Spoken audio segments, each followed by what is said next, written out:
Welcome back to WION World is One. You're watching Speed News with me, Vidur Kathuria. Let's get started.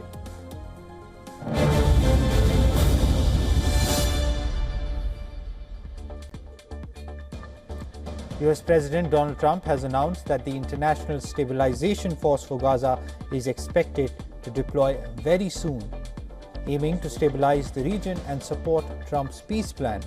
The US has drafted a UN Security Council resolution authorizing a 2-year mandate for a transitional governance body and international stabilization force in Gaza. The force, comprising around 20,000 troops from countries like Egypt, Qatar, Turkey and the UAE, would work to demilitarize Hamas, secure borders and support humanitarian efforts.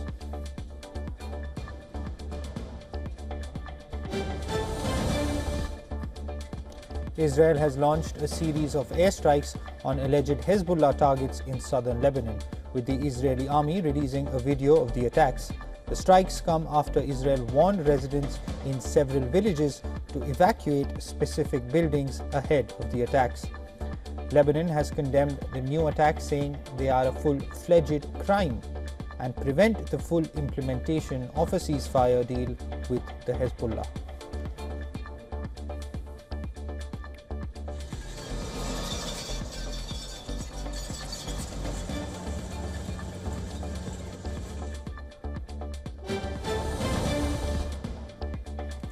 Taking a more aggressive stance, Israel positioned its tanks near the Lebanon border after conducting heavy airstrikes on southern Lebanon.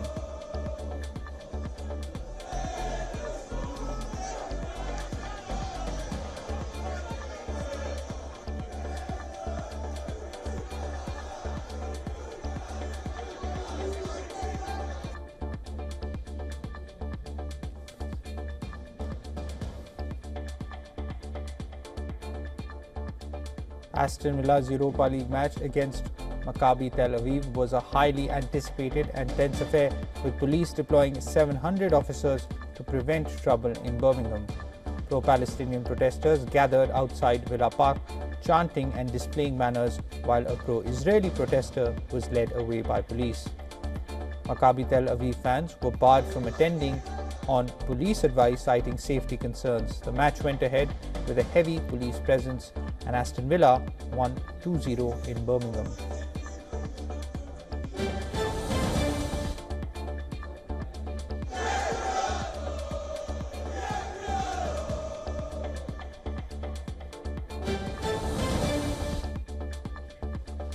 US President Donald Trump has revealed that Iran has been asking to lift US sanctions and he's open to discussing it.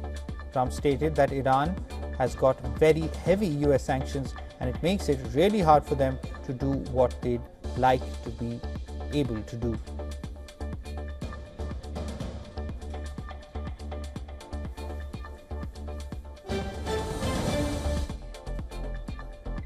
The United Nations Security Council voted to lift sanctions on Syrian President Ahmed Al-Sharaa, a move the US hailed as recognizing Syria has entered a new era. The US-backed resolution delists Sharaa and his interior minister from the ISIL-Al-Qaeda sanctions list and lifts an arms embargo or asset freeze. While the resolution was approved by 14 council members, China abstained. This diplomatic development clears the way for a historic meeting between Al-Sharaa and US President Donald Trump at the White House on November 10th.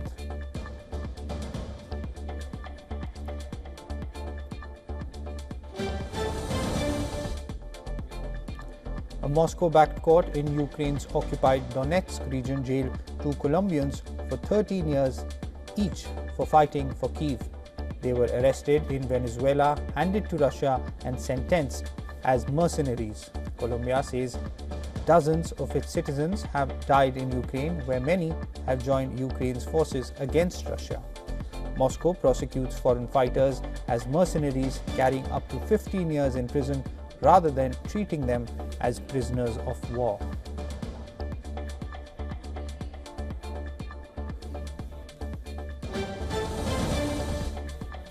A Ukrainian court has sentenced a Russian soldier to life in prison for killing Ukrainian prisoner of war, marking the first such ruling. Dmitry Kurashov, who was taken prisoner by Ukrainian forces along with other Russian troops soon after the incident. He pleaded guilty in court but later claimed innocence, wanting a prisoner swap.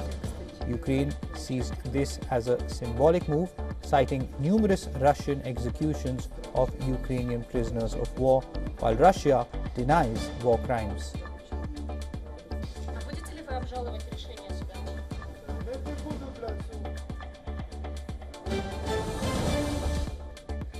US Homeland Security Secretary Kristi Noem toured an aviation school in coastal Ecuador, accompanied by Ecuadorian President Daniel Noboa. Noem and Noboa visited the Cosme Renela Aviation School located in Salinas, a coastal town 348 kilometers southwest of the capital. The facility is being considered as a possible site for US military operations in the region. The visit comes as the two nations explore closer security cooperation.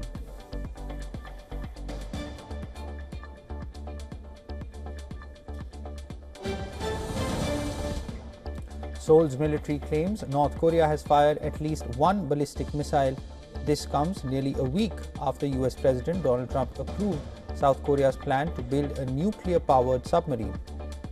Japanese Prime Minister Sane Takaichi, the missile has already landed in the sea outside Japan's waters and no damage or injuries have been reported.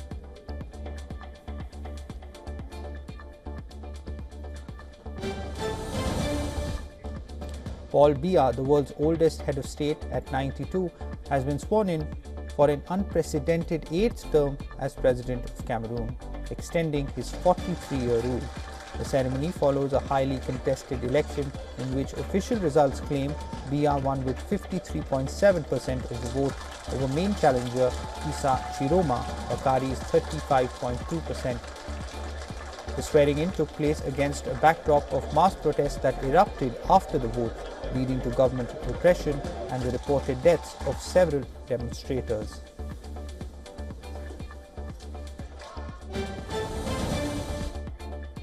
Five people have been killed and 6 wounded in brief cross-border fire between Afghanistan and Pakistan.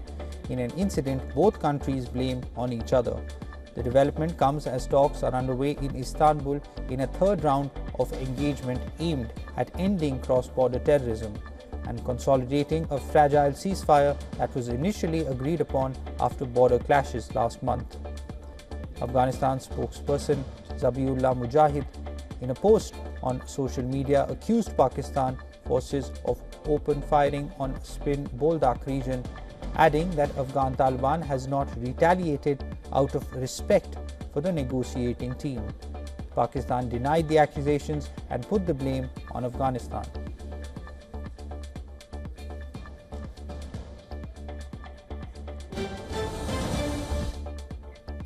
A technical glitch in the automatic message switching system at Delhi's Indira Gandhi International Airport caused significant delays, with several flights being impacted. Controllers are processing flight plans manually. Several airlines like Air India and Indigo have advised passengers to check flight status before heading to the airport.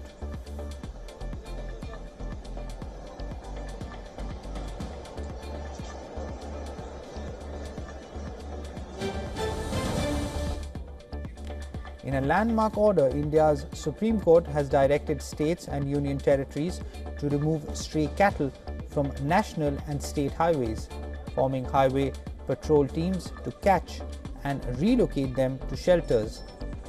The Supreme Court has also ordered the removal of stray dogs from educational institutions, hospitals, and transport hubs like bus and railway stations. It ordered that sterilized dogs not to be released back in the same area from which they were picked up.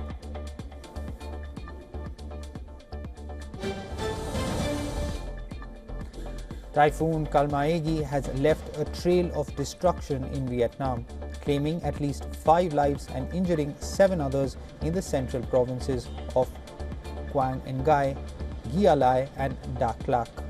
The storm brought fierce winds and torrential rains that uprooted trees, damaged homes, and triggered power outages. This devastating typhoon had previously wrecked the Philippines, killing at least 188 people and leaving 135 missing.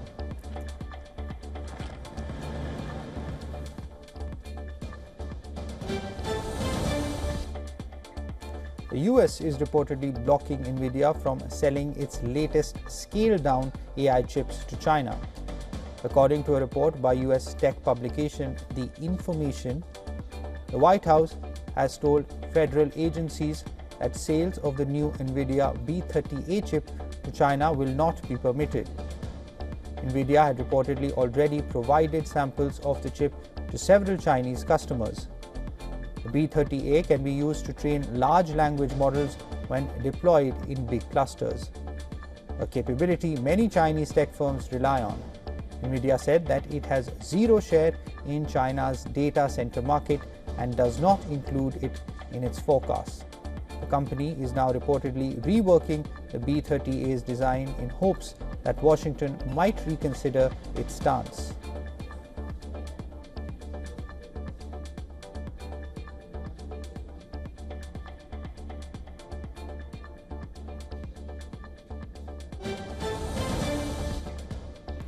Europe's biggest software maker, SAP, is preferring to offer concessions to settle a European Union antitrust probe and avoid a potential heavy fine. According to Reuters, SAP's formal offer is expected shortly as the European Commission seeks market feedback from rivals and customers in the coming weeks. The case marks a rare instance of EU regulators targeting a European tech firm, amid US criticism that Brussels mainly focuses on American giants like Alphabet, Apple, and Meta. The European Commission began investigating SAP's software practices in September and is likely to accept the final offer with only minor adjustments. SAP has said its policies align with competition rules and reflect standard industry practice.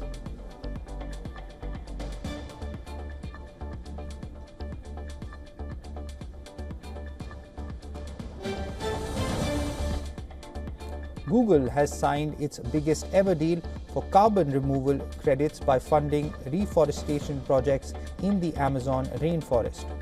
The company's agreement with Brazilian startup Mombac will offset about 200,000 metric tons of carbon emissions, 4 times more than their 2024 pilot deal.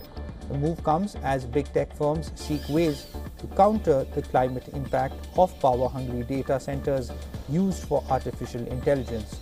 Last year, Google committed over $100 million to a range of carbon removal technologies.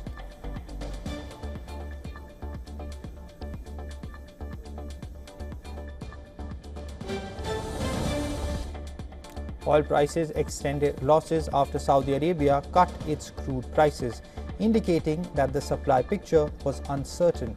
At the same time, risk assets fell, which put more pressure on the commodity's price. US crude traded below $60 per barrel after losing over 2.4% since Tuesday. A slide in mega caps dragged down wider markets, weighing on oil prices. Next month, Asia will pay the least for Saudi oil since January. Traders saw the price cut as a negative sign from the group about the market's ability to handle new supply. Prices have gone down since the last month, when the US sanctioned Russian oil giants over Moscow's war in Ukraine. However, there are still plenty of supplies to make up for. OPEC Plus members can fill the gap and send more oil to India and China, which are big buyers from Russia.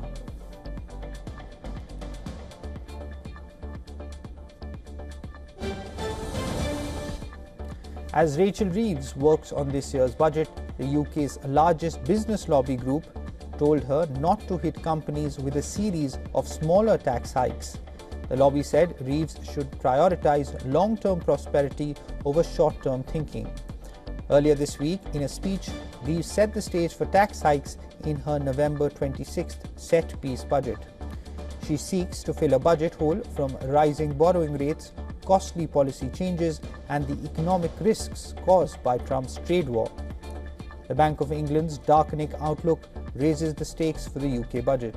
The central bank warns that Reeves will unveil her budget against a grim backdrop of weak business investment, rising unemployment and slowing growth. The Confederation of British Industry warned that death by 1,000 taxes is not a credible way to deliver a thriving, prosperous economy. After Reeves raised taxes by $40 billion in last year's budget.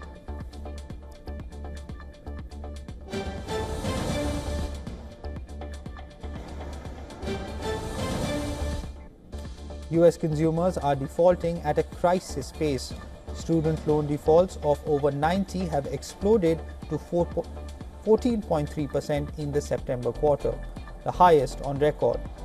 Auto loan defaults have risen to 3%, the highest since 2010. Credit card payment delinquencies hit 7.1%, near the highest in 14 years. This comes at a time when Americans are drowning in a sea of debt. American household debt has surged to a record $18.6 trillion. A breakdown of the data shows mortgage rates at an all-time high of $13.1 trillion. Auto and student loans reached a new peak of $1.7 trillion each. Credit card outstanding payments have surged to a record $1.2 trillion. Americans' perception of the economy has fallen below the lows seen during the 2008 financial crisis.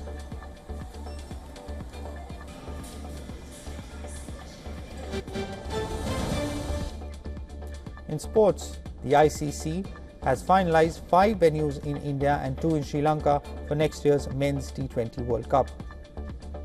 Ahmedabad, Delhi, Kolkata, Chennai and Mumbai are the Indian venues, while Colombo and Kandy have made the cut from Sri Lanka.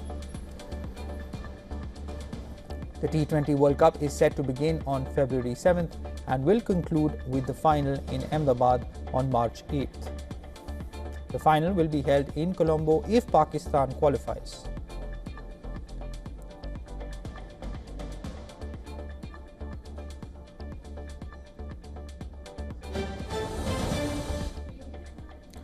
Dallas Cowboys defensive end Marshawn Kneeland has died at the age of 24. Police are investigating the incident as apparent death by suicide. Kneeland was a second-round pick out of Western Michigan at the 2024 NFL Draft. He recovered a blocked punt in the end zone in the previous match. He had played in 7 of the Cowboys' games this season.